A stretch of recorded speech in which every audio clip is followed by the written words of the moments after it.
Good afternoon, everyone. My name is Ted Heng, and I am from NUS Enterprise Block 71. Today, I'm very pleased to be your moderator for this panel session. In this session, I'll bring you to Japan, and we will explore and look at how a prefecture in Japan is opening its doors to international global solutions to create a unique and exciting startup ecosystem. You'll learn about the changing mindsets of Japanese corporates, opportunities of international startups, and exciting innovations from Japan during the age of SDGs. So without any further ado, please join me in welcoming our panel of speakers. To start off, let's welcome our speaker from Aichi Prefecture Government. Toda-san, please. Hello, everyone, and thank you for watching this session. We are honored to be part of InnovFest. First, let me introduce myself. I am Tsubasa Toda from Aichi Prefecture Government. I am currently in charge of managing the Open Innovation Program, seminars, and events that are conducted in collaboration with National University of Singapore. Prior to this position, I was involved in projects supporting people with disabilities. I also have previous experience in working for Prefecture High School. Next, let me give you an overview of Aichi Prefecture. Aichi Prefecture is located in the center of Japan. Aichi Prefecture is known for manufacturing industries such as automotive, aerospace, and robotic industry. Aichi Prefecture has ranked #1 in Japan for 43 consecutive years in terms of the value of shipments of manufactured goods. When you look at the automotive industry, the headquarters and other facilities of industry giants such as Toyota Motor Corporation are concentrated in Aichi Prefecture, and we are leading Japanese economy in this field. However, as we witness once-in-a-century transformation known as CASE and MERS, this has posed existential threat to these industries. Therefore, in order for Aichi Prefecture to continue to keep its competitive edge, we think it is necessary to promote innovation through the effort of startups. In order to achieve this, Aichi Prefecture has formed a global startup ecosystem. We are also working to create new industries and to reinforce existing industries. Thank you. Thank you so much, Toda-san. Up next, we have our speaker from Nagoya University. Hori-san, please. All right, thank you. So good afternoon, everyone. My name is Tomoya Hori. I'm belonging to a division for industry, academia, governance collaboration of Nagoya University. I feel great honor to be here, and thank you so much for inviting me to this opportunity. So I work for supporting collaboration between companies and faculty members of Nagoya University, especially for the promoting of joint research. And also, based on the MOU between us and the National University of Singapore, I'm working with NUS Enterprise to provide entrepreneurship education opportunities for students and also startup support in various fields. And also, thank you. I'd like to thank again and hope this session will be a precious time for audience and us. Thank you. Thank you, Hori-san. And last but not least, our speaker from Musashi Seimitsu Industry. Isaku-san, please. Hello, my name is Takeshi Isaku. I'm Chief Innovation Officer of Musashi Seimitsu Industry, which is located in Toyohashi in Aichi Prefecture. I'm very glad to be here, and I'm very anticipating the very good relationship with all the participants anyways. But we are an automotive parts manufacturer in these areas. We have 35 plants in 14 different countries, including Thailand, Indonesia, Vietnam in ASEAN area, so-called. But my responsibility is, aside from automotive, that to generate innovation in various business sectors, including AI solutions, energy solutions, or so-called clean techs, also Industry 4.0 or future manufacturing, as well as well-being businesses. I take two approaches to make it happen. One is to generate open innovation through our CBC investment.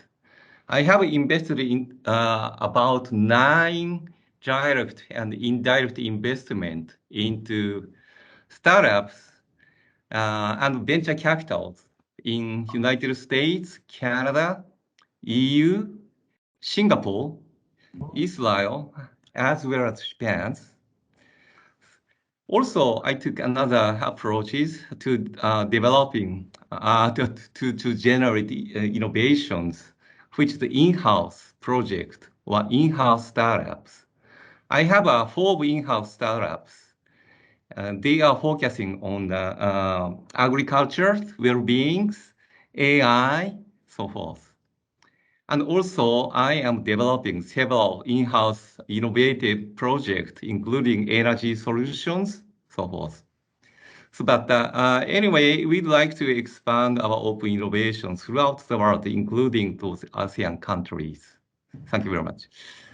Thank you all speakers for your self-introduction.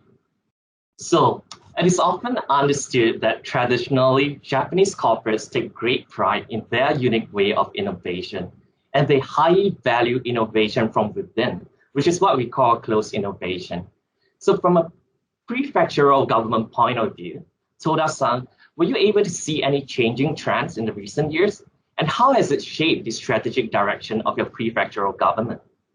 Okay, according to the white paper on open innovation published by one of the Japanese government agencies, Japanese companies are less eager to engage in open innovation compared to Western companies. 47% of Japanese companies surveyed for this paper said they are engaged in open innovation, while 78% of Western counterparts are. However, the number of Japanese companies engaging in open innovation has been increasing in recent years. Aichi's corporation, I think, have followed the same trend, and Aichi Prefecture is supporting companies that are willing to engage in open innovation. In order to encourage Aichi's corporations to engage in open innovation, we have 3 pillars of policies. The first, we host matching events called Aichi Matching to connect Aichi's corporations and Japanese startups. Second, and in cooperation with INSEAD, which is one of the best business schools in the world, we hold an open innovation training program for large corporations in Aichi Prefecture. And third, starting this year, in collaboration with our Silicon Valley Accelerator, we are planning to implement a new program. This is to promote collaboration between startups from all over the world and large corporations in Aichi Prefecture. In addition, as part of the collaboration with National University of Singapore, we host matching events called Double and Connect. These events aim to connect Aichi's corporations with startups from Singapore and other countries in the ASEAN region. We will continue to implement these programs, and we hope these programs are the nudge for Aichi's corporations to pay attention to startups. By doing so, we believe we can accelerate open innovation between Aichi's corporations and startups. Well, it seems like there are really quite a few top-down initiatives coming from Aichi Prefecture. I'm sure that this will be a good nudge to corporates in Aichi who has not jumped on the bandwagon of open innovation.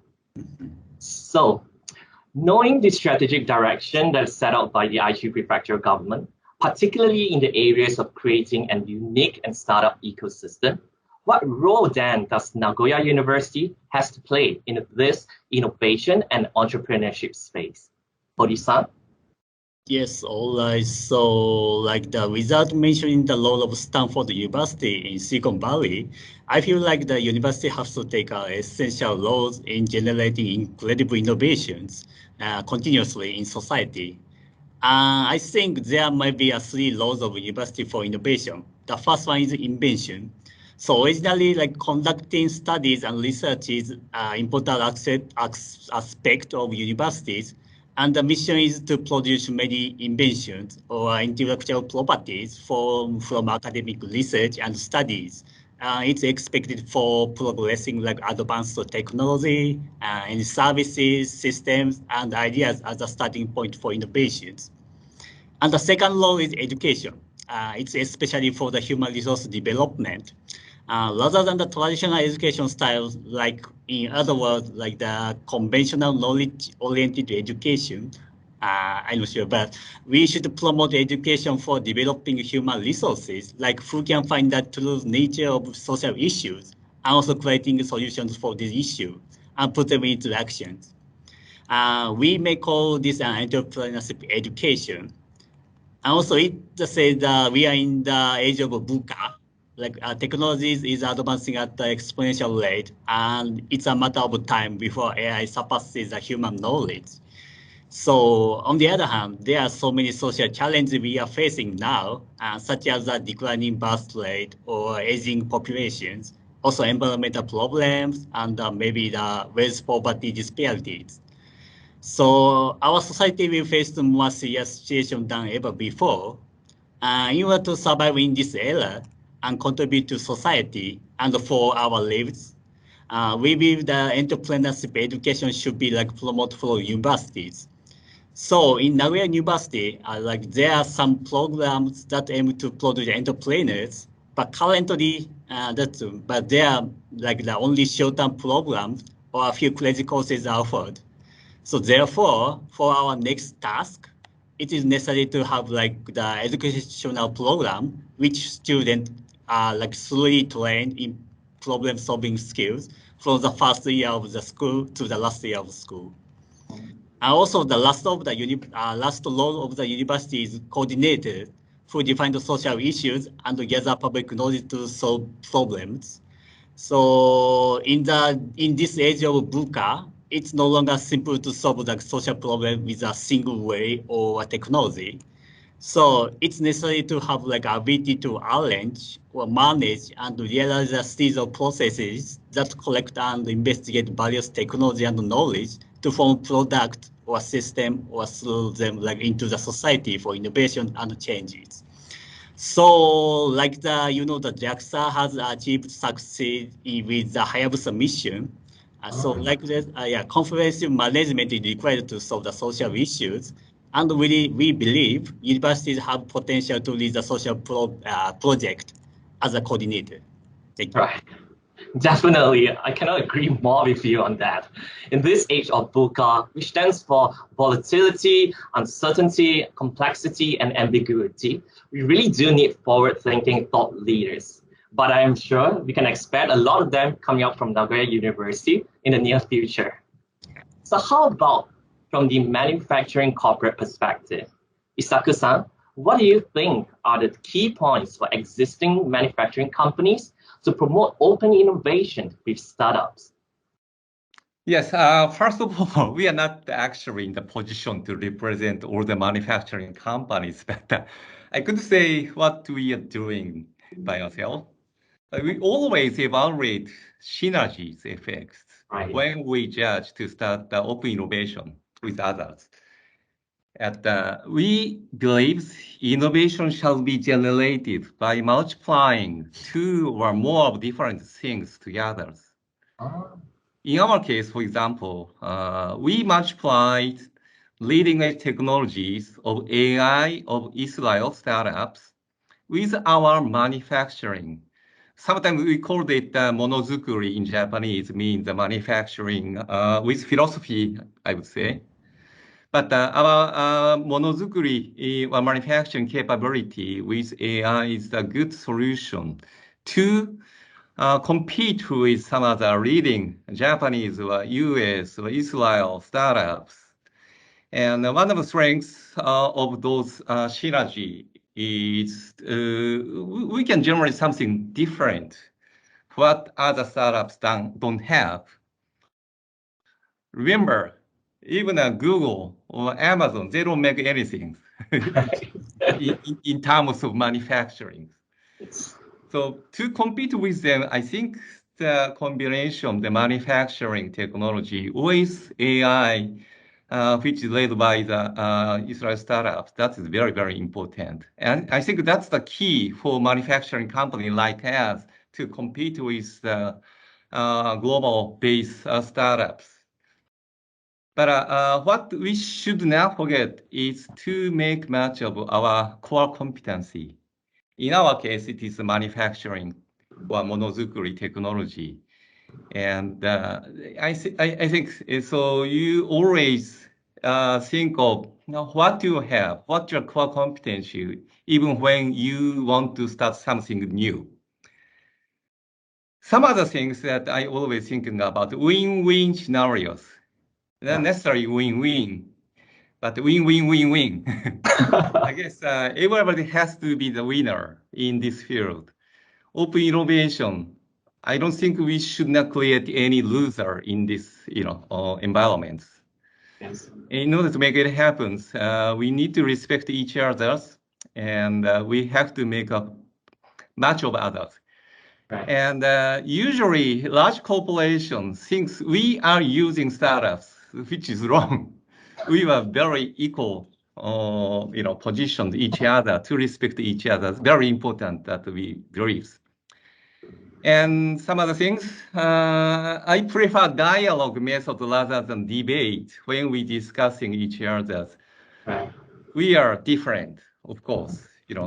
Diversity is the key for the innovation. In order to maximize the power of diversities, probably we need to find out the gap of ourselves from others and to find the solution. I think the dialogue method is very helpful to work together with somebody who has a different background.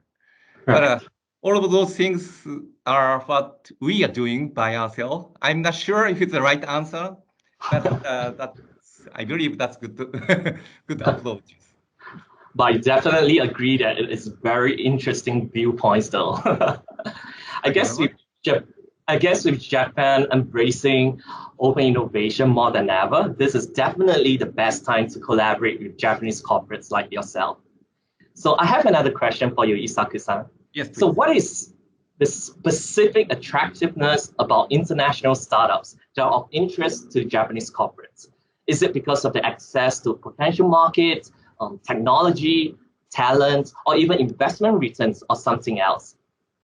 For us, I think we really like the speed of the startups, regardless of countries, like Silicon Valley and Israel, Asian country. However, startup has very rapid developing method, so-called the lean startup, which we don't have, especially in the field of automotive industries.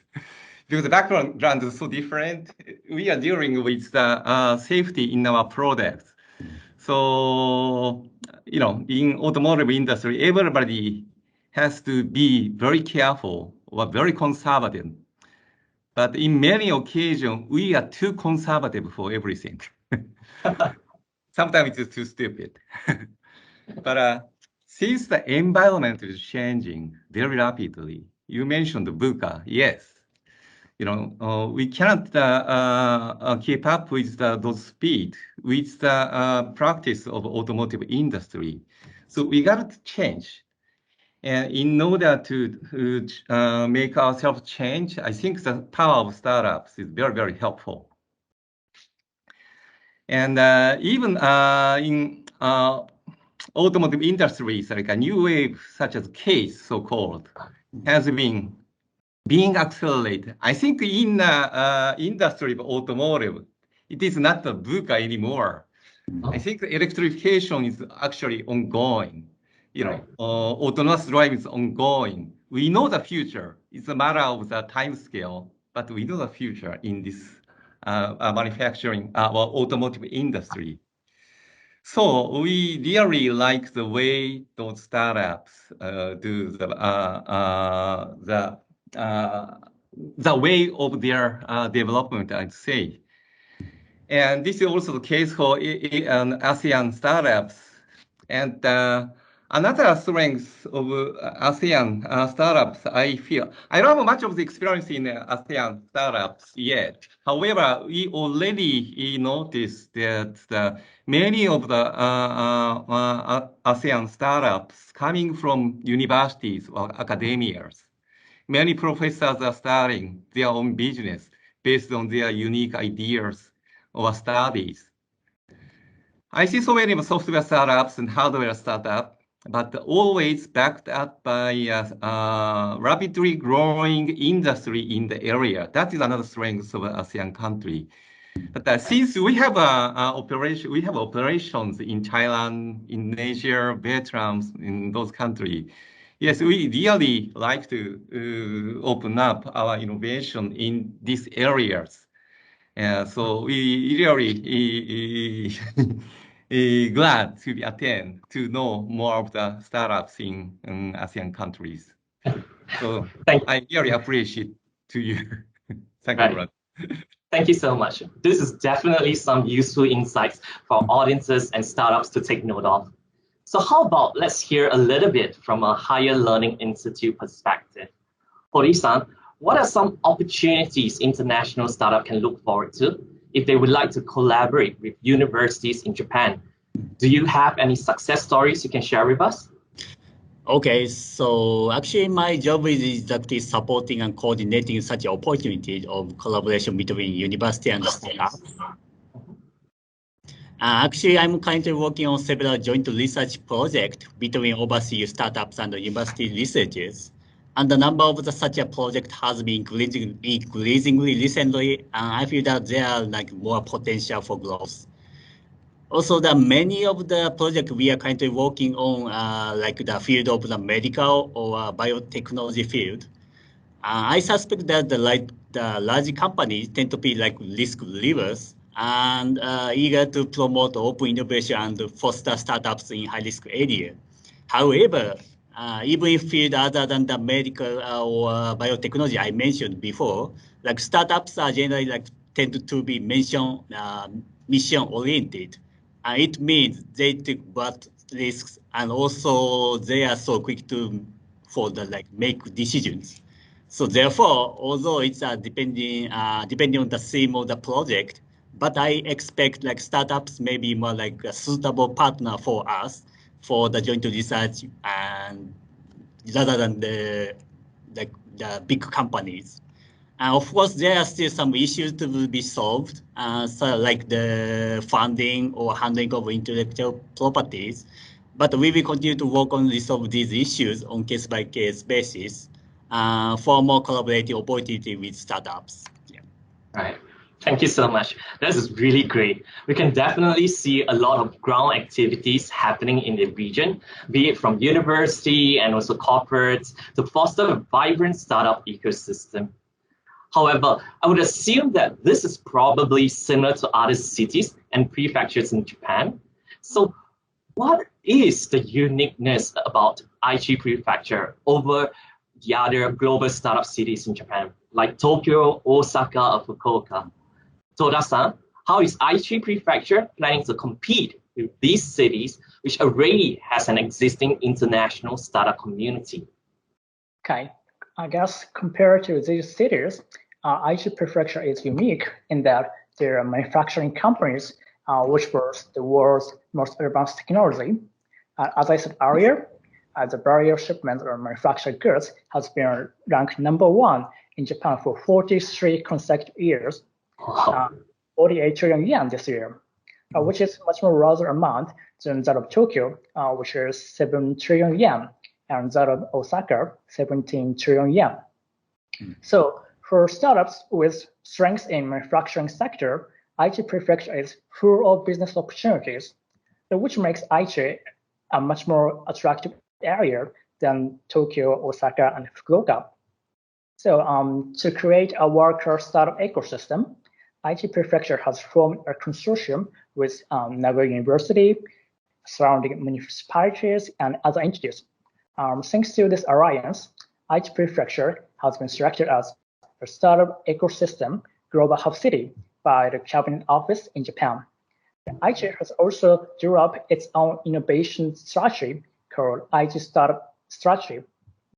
And the strategy separates a policy of creating a startup ecosystem with a focus on manufacturing companies. The strategy describes 2 directions Aichi is heading towards so that we can foster a startup ecosystem, which are the promotion of open innovation and the creation of startups. As for the promotion of innovation, as I mentioned earlier, we have matching events, collaboration program, and workshops. And regarding the creation of startups, to educate future entrepreneurs we cover the entrepreneurship program fee for a few university students in Aichi Prefecture, so they can participate in the program without financial burden. Actually, the program is conducted by National University of Singapore. So we also have a business plan contest for graduate students, and those who have promising ideas are awarded financial support from Aichi Prefecture. And furthermore, we have workshops for prospective entrepreneurs.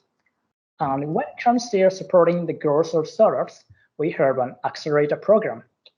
I guess through these efforts, we will enhance Aichi Prefecture's unique startup ecosystem. Right. I guess this is truly uniquely Aichi Prefecture. We definitely look forward to Aichi Prefecture taking the lead among the global startup cities in Japan. Speaking about taking the lead, it is reported that Japan is leading in Asia on the global SDGs ranking at number 18. Toda-san, can you share with us how collaboration in innovation is key to collective regional progress in Aichi Prefecture with respect to SDGs? Okay, Aichi Prefecture has been certified as an SDGs future city by the Cabinet Office in Japan, and Aichi Prefecture has been trying to solve environmental, economic, and social issues through innovation. And as part of its efforts to promote SDGs, Aichi Prefecture has implemented a program that aims to solve these issues through collaboration with companies or local governments in Aichi Prefecture and startups. So, for example, last year, Minamichita Town, municipal government in Aichi Prefecture, participated in this program and worked in tandem with startups to solve issues like vacant houses, aging infrastructure, and declining population. Minamichita Town has been experiencing a constant population decline for over the past 60 years, and its financial situation has been worsening as a result. On top of that, the need for the government to solve social issues has been increasing year by year. So under this circumstance, Minamichita Town has decided to join this program, hoping they can find the silver bullet. From this collaboration program, tangible results has been actually produced, such as the signing of a memorandum of understanding between Minamichita Town and Crew, which is an Indonesian startup. This MOU is all about a long-term collaboration to conduct proof of concept in infrastructure management. And we believe that this collaboration has become a role model of public and private sector collaboration. Local government provides praise on social issues, and while a startup offers human resources and cutting-edge technology to solve these issues, thus creating new business opportunities. As this example clearly shows, we think collaboration in innovation is crucial for Aichi Prefecture to achieve SDGs. Thanks to common interests such as SDGs, we will witness new alliances and new business opportunities from here on. This is really insightful. Thank you so much for sharing. How about Nagoya University? Hori-san, are you able to share with us what has been done and what Nagoya University would be doing in support for the advancement of SDGs? All right, so in advance of the adoption for the SDGs in 2015, so the Nagoya University Academic Charter is enacted in 2000. It states the university's mission is to contribute to the well-being of people through research and education. And also the Nagoya University environmental policy is formulated in 2005. And it states the university's philosophy is to contribute to the realization of the sustainable society. And each department is working to develop human resources who can take on these challenges and promote academic research to solve these issues and return to the result to society. So therefore, as a part of Nagoya University's philosophy, we would like to announce our research result to society, and it makes further contribution to the achievement of SDGs, incorporate with various people and organizations in Japan and abroad.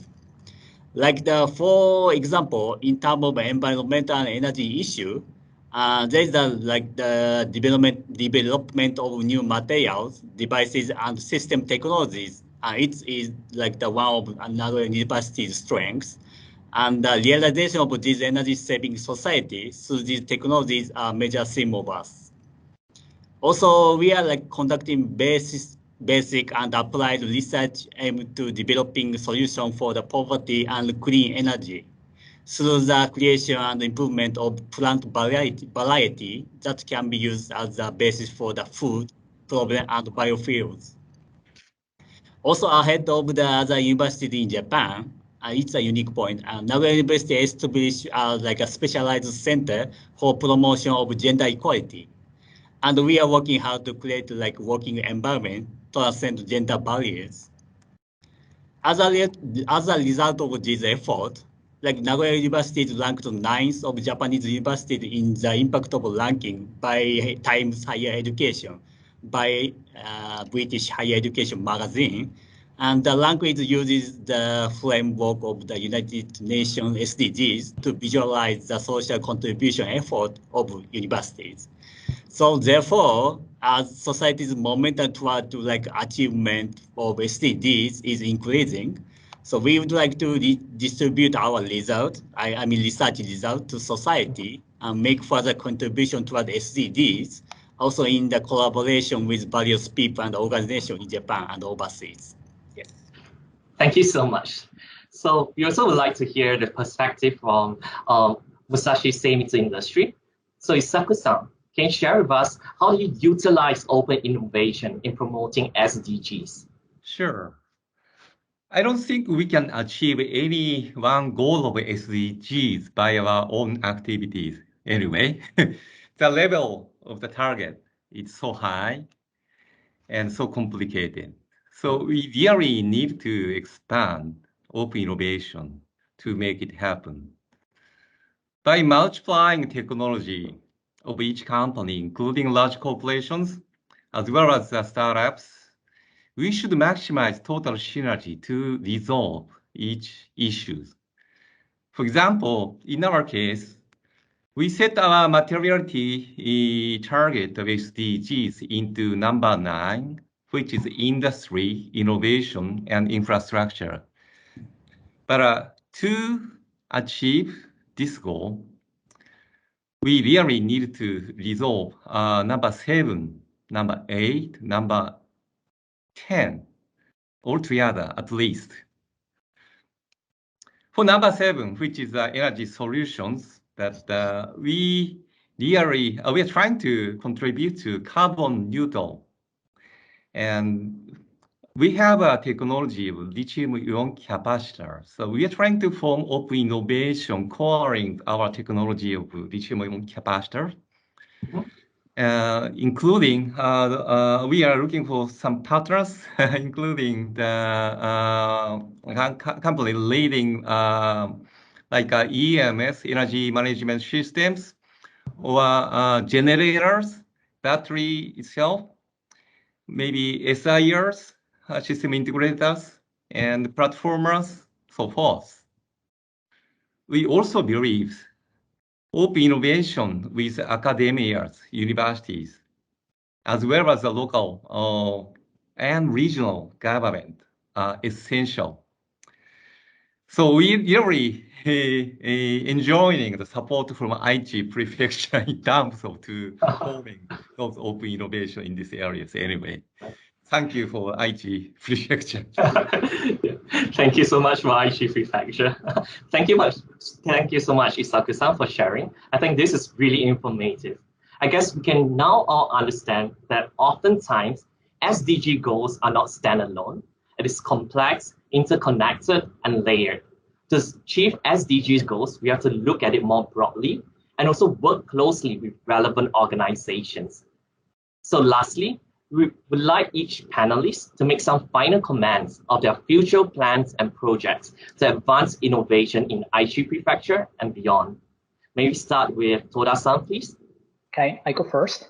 One of the centerpieces for innovation in Aichi Prefecture in the near future is Station AI.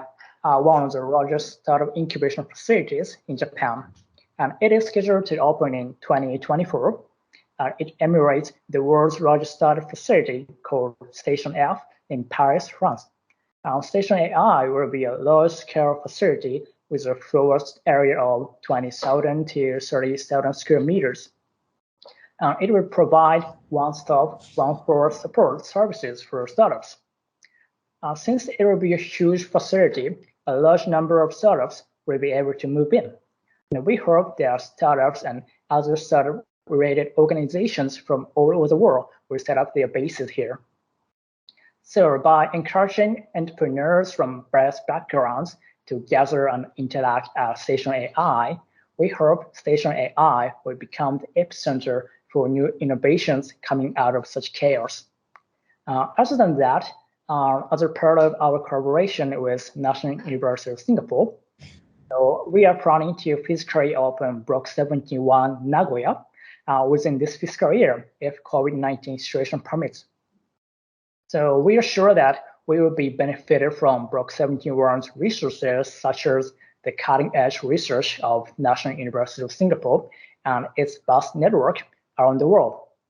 We also believe Block 71 Nagoya is beneficial for startups which are thinking about tapping into the Japanese market. So with Station AI and Block 71 Nagoya, we are so confident that Aichi Prefecture will be a powerhouse of a startup ecosystem in the foreseeable future. Right. Thank you so much, Toda-san. Hori-san, please. Yes. So I know it's kind of tough question for us, but like if we interpret like innovation not as a technological innovation, but as innovation in society by using technology and knowledge to solve social issues, I think we can even say like the reforming university education, it could be called the innovation. Also today, it's not easy to say like the Japanese university are not directly moving toward for innovation. In some cases, so is Japan society. For us, as one of our current activity, like there is an underway program for leadership development in entrepreneurship education. It's a program for the university faculty to become entrepreneurship educator. So they teach how to entrepreneur and how to do entrepreneur. We are collaborating with NUS Enterprise on this program, and the online lecture will be currently prepared for this winter. Also in parallel, there's a gap fund. These are established to support the companies run by university researchers. And also there's a Fab Lab for promoting innovation is being formed with the involvement of the local community. Also with the aim of creating a university-centered ecosystem for innovation. Also, in addition, as I talked today, the current education and research system at the university can be simply like described as like the basic knowledge, then research, then social implementation. But I think it needs to be changed to like there's a social issue, and we need to like we need like a formation of social solutions, then learn and practice to realize this solution. So in order to achieve it, I believe a new type of innovative education is essential. Also related to the three laws of university I mentioned today. So we will expand our effort for promoting innovations. And hopefully it will be like under cooperating with external organizations like us gathered here today. Thank you. Thank you, Hori-san. Last but not least, Isaku-san, please. Yes. I don't think anybody knows, but we have established our own innovation lab, which name is CLUE at Toyohashi in Aichi. But it's not our own facilities. We are inviting a variety of local entrepreneurs there to generate innovation from Toyohashi. We are providing various workshops, lectures, opportunity to pitch, and also we are inviting some potential investor into our lab to generate the innovation from our local towns. Another approach is we are trying to do. We couldn't do it last year due to the COVID-19, but we're trying to invite global startups, especially which we already invested in working together, into Toyohashi or into Kuru, and to connect those people with local entrepreneurs to generate something new, which may be another innovations.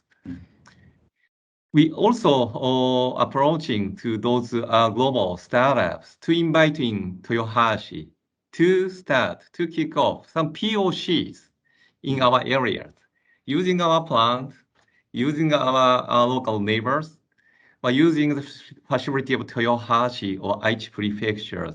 I think Aichi Prefecture good location for startup to conduct the POC because we have so many variety of industry, including agriculture, manufacturing, and even the commercial businesses.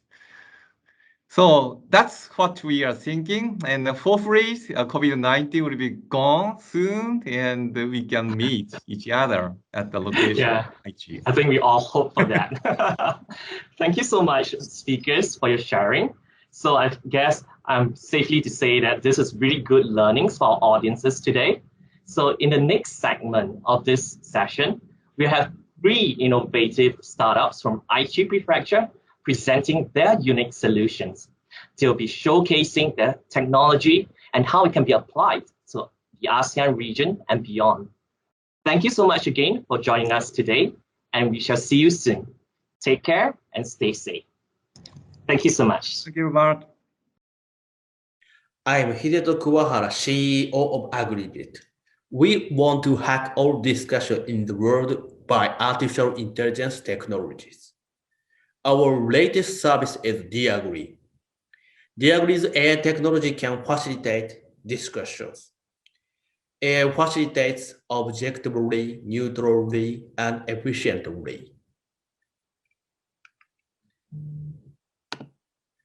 We have been researching AI-based discussion support for a total of over 200 years. Born from Japan National Project, PCT patent application for core technology has been completed.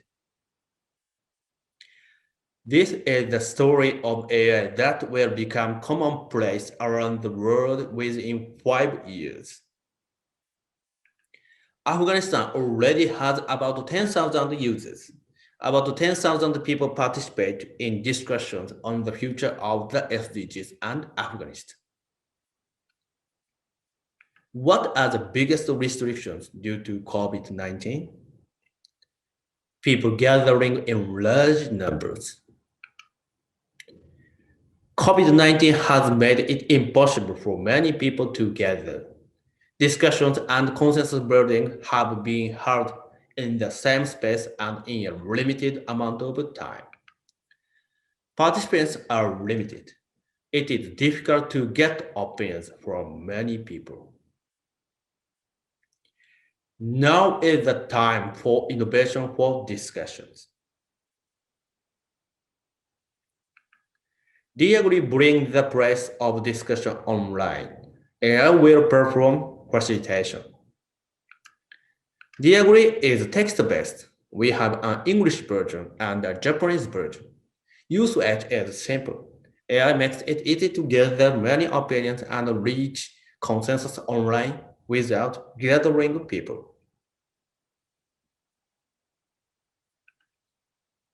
In real time, AI understands opinions and makes statements that prompt the next opinions.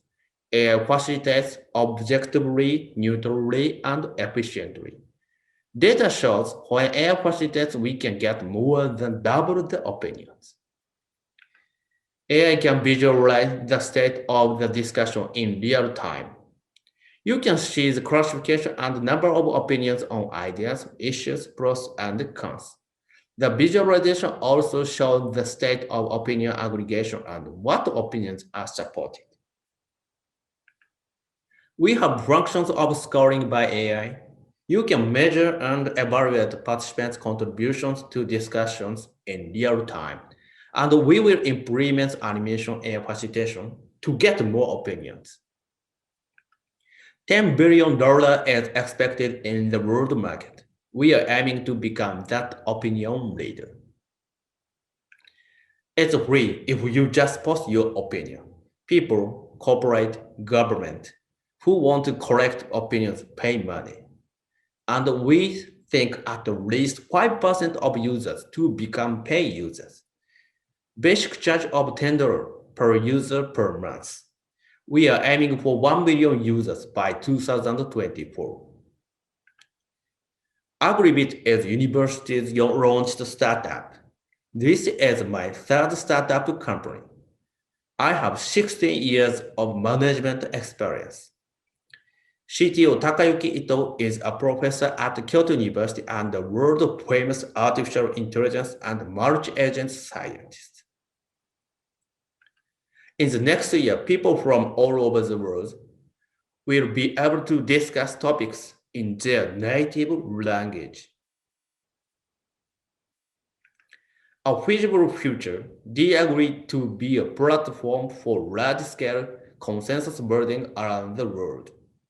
We believe that we are entering a society in which the opinions of many diverse people are gathered and consolidated to solve all kinds of problems. Challenge to solve social issues such as weak problems and SDGs. We need to create a VC network and connections with people who can create opportunities for overseas markets. Thank you. Hello everyone, I'm Martin from Lozi. We are a startup in the truck and trees category. Lozi was awarded the top prize in the Plug and Play Expo and the accelerator program of Sagawa Express, which is a major logistics company in Japan. Today, I would like to talk about our unique tracing tool Smart Barcode and our global strategy too. In many cases, supply chain traceability is fragmented by the intervention of various players. Integrating all the system of the players would require a large amount of cost, and it's not easy to achieve. Smart Barcode has focused on the relationship between QR codes and smartphones to solve this problem in a simple and flexible way. Let's imagine this. What if a single QR code could be used to access different data sets depending by the person, location, and time? Smart Barcode requires only a single QR code and a smartphone to enter the necessary data at each tracking point, from the entrance to the exit of the supply chain. Tracing data is displayed and shared on the smartphone of all players, shippers, logistic companies, consignees, and the consumers can check the data.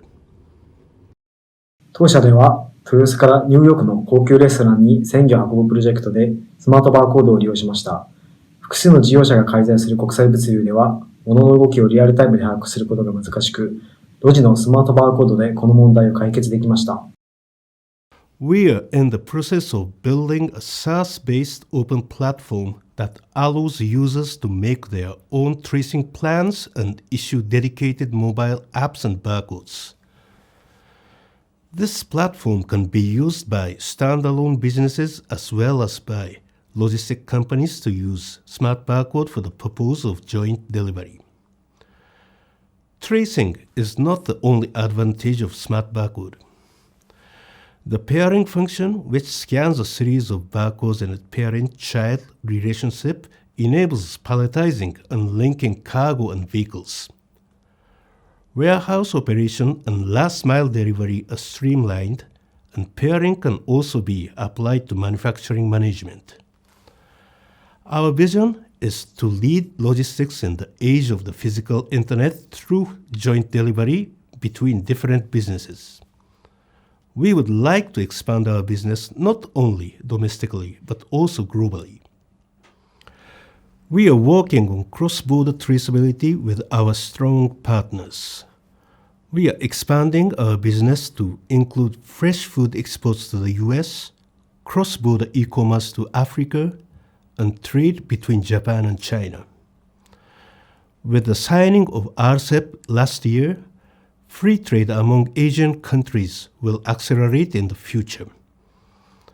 And with the spread of EC, there is an urgent need for developing countries to improve their logistics infrastructure through new partnerships with logistic companies, trading companies, and e-commerce platforms, mainly in Asia. We will work together to build a borderless, next-generation trading platform. Please feel free to contact me anytime. Thank you for listening.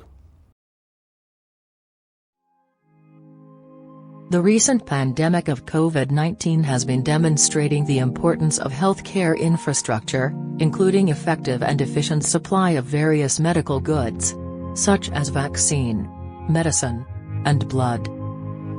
Especially on the global scale, African and Asian developing countries are characterized by inaccessibility of rural populations to appropriate healthcare services. And one of the biggest barriers to it is a poor road infrastructure. Then how can we solve such issues? Our solution is to utilize aviation. Sora Technology is a Japan-based company that utilizes drones to build new healthcare infrastructure in the sky of Africa and Asia.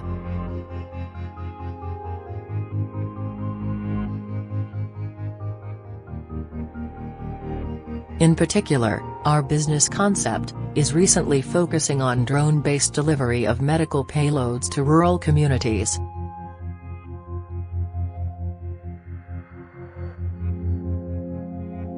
Next, we explain our strengths on how to build this new health infrastructure in the sky.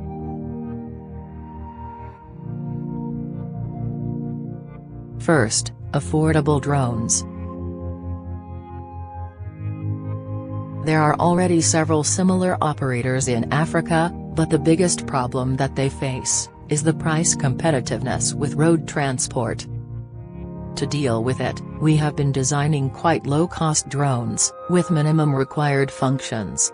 And also, supply chain systems in which manufacturing is insourced, and raw material procurement can be possible locally. Our expected price per flight is around €5, much lower than the recent baseline marginal cost of €20.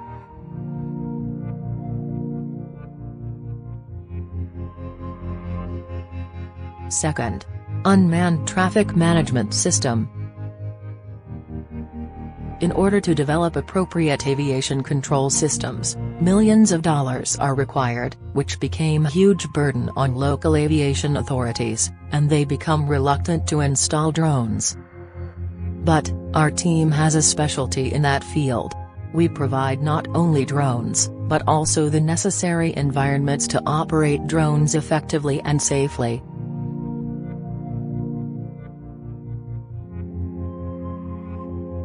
Third, prioritizing localize. Establishing a sustainable drone-based infrastructure could not be achieved without well-designed operation and maintenance systems, which fits to local conditions and contexts. We are actively collaborating with local drone specialists, and have a strategy to recruit and educate the locals, so that drones can be accepted by the society. Lastly, we introduce our partners. We have been forging partnerships with various stakeholders, such as Institut Pasteur, Orange, and Gates Foundation. We are aiming that our drone technology can be applied in varied ways, to contribute to universal health coverage.